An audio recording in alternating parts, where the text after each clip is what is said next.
All right, Coach, tell me a little bit about this facility that you guys have here. I know the field itself, it's only a couple of years old after Beckman had played over at the baseball field for a while, and now you've got this new synthetic grass that you're playing on. Just tell me a little bit about the facility. Yeah, well, it's a state-of-the-art player's choice turf. It's one of the best field turfs you can purchase. Our school board and administration looked at various options as we started to have soccer on the field, and boys and girls soccer. We had football playing out here. We had junior high football, youth sports. And so it got to be really tough on that stadium field, and we looked and we decided that if we're going to do it, we wanted the safest playing surface we could find for both our kids and the visiting kids that come to play here. So this is by far the safest turf we could come up with, and it's supposed to reduce injuries versus regular grass by about 30%. Also, it's supposed to help with concussions, much softer surface to land on if you have a head hit the ground. So we're really hoping that this turns out to be a great facility for these kids to use for a lot of years to come.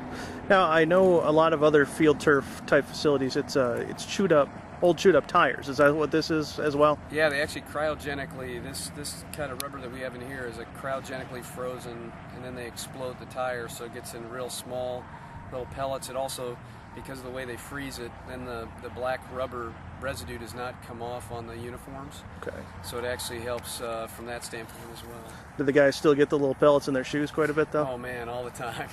Yeah, I'm bringing it home every night. We just leave the vacuum cleaner by the back door. So. I understand a few of your players were some of the guys out here during the summer helping get this facility ready. Talk about what it means to them to see the fruits of their labor like this. Yeah, this is, we had over 200 students volunteer. About 15, 20 of the football players had over 80 hours of work in on this field, and they worked really hard for it, and it's their field. I mean, that's the way they look at it.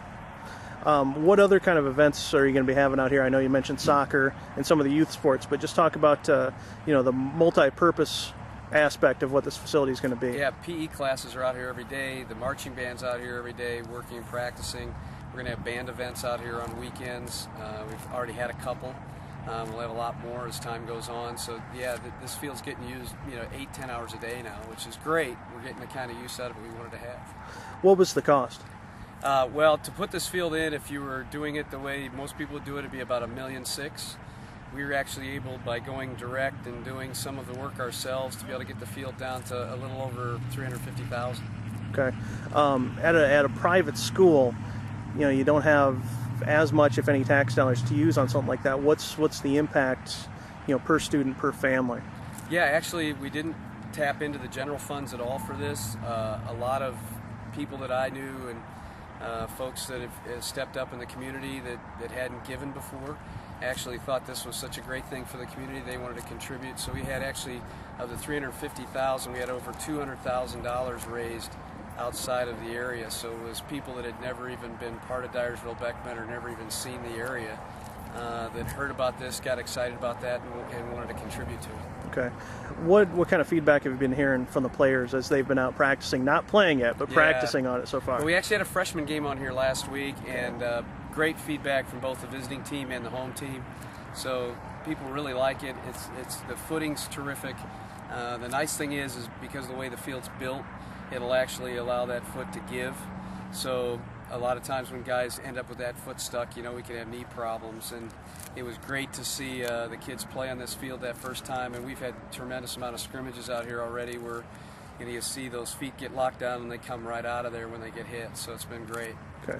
Was that one of the main focuses was trying to minimize injury? Yeah, well, it's sad to say, but if you think about your roster and you said, okay, during a given season we're going to have 6 or 7 lower leg injuries, and I can reduce that, if I've got 6 or 7, I can reduce that by 2 to 3. And so instead of 6 to 7, I got 3, maybe 2 guys, maybe 4 at the most. It's hard to decide who you're going to circle on that roster, right? And so I think by having this turf, we're just trying to reduce the number of injuries the best we can, and for both teams, like I said, we don't want anybody getting hurt. So. Do you feel like this kind of synthetic grass, which is what this is kind of the wave of the future? Do you see a lot more schools going to this? Well, I think as you start seeing more and more soccer being played in the spring, especially in the Midwest here, and you see the football events in the fall, with kids being active and all the things they're doing, and we want to see them out here doing this instead of playing PlayStation. So yeah, I think it's a really smart move, and I think it's going to actually be pretty financially positive for a lot of these schools. They actually can end up saving money, versus returfing and having sprinkler systems and all this fertilizer and everything that you have to do to maintain them. Talk about the game tomorrow night. What's it going to be like for these your varsity kids to get out here and play? Yeah, first time for the varsity guys on the new field, and a lot of those guys were the ones putting the hours in out here this summer, so this means a lot to them, and they're going to come out here Friday night fired up and ready to play. You've got Center Point Urbana, another non-district game after you got beat by Western Dubuque first week out. What kind of improvements are you looking to make on Friday? Well, we had 4 fumbles for 4 touchdowns, and that was pretty much the ball game with Western Dubuque. And so we got to hold on to the football. If we're going to throw it, we got to put it in the right spots. And so we've been working on fundamentals around that this week, making sure our blocking schemes are sound on offense. Our defense did really well last week, so just some nuances there to help them. But CPU is a great ball club. They're really well coached.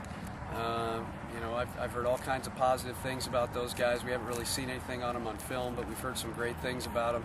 So we're expecting a really good ball game. As far as injuries go, I know one of your better playmakers, Ty Troutman, went down last week. What's his status? Yeah, he's not going to play this week. We got 3 or 4 other guys that are banged up too. That's the one thing about playing those rivalry games. You kind of come in banged up. So we're pretty beat up this week, and we're just trying to get the kids back healthy and hopefully ready for district play. So we'll try to get through this game the best we can. Okay. I know a lot of your returning talent was at what people call the skill positions. Just talk about the number of playmakers they have on this team. Yeah, well, the gentleman that's hurt, Ty Troutman, he's a 4.4 40 guy, legitimate, and great receiver for us. Great hands, plays defensive back. Great movement with his hips, ability to move. So he's a great ball player. We got Robbie Onstetter. He's a little bit bigger guy, but he's a legitimate 4.6 guy and runs routes really well for us. He also plays linebacker and defensive back for us. Was a first-team All-District player last year, as was Ty. So good ball players there. And then my son transferred in. He's about a 4.4 guy as well. So we got another speedy guy back there, and we just got linebackers and defensive backs that can play really well. So we got quite a few guys up front there that are just really solid. Okay.